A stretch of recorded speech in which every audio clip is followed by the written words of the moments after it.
Hi everyone, in this quick tutorial I will show you how to add an after page in your notebook in Kilonotes step by step.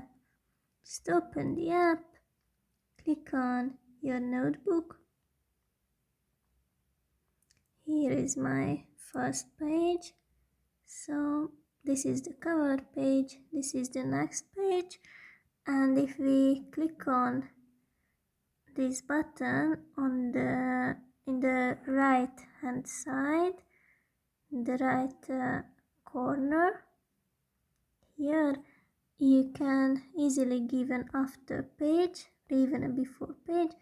Let's go with after page and choose, for example, a blank page.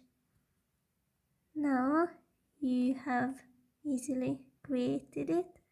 Can go back here and you can see that here is a blank page. Thanks for watching.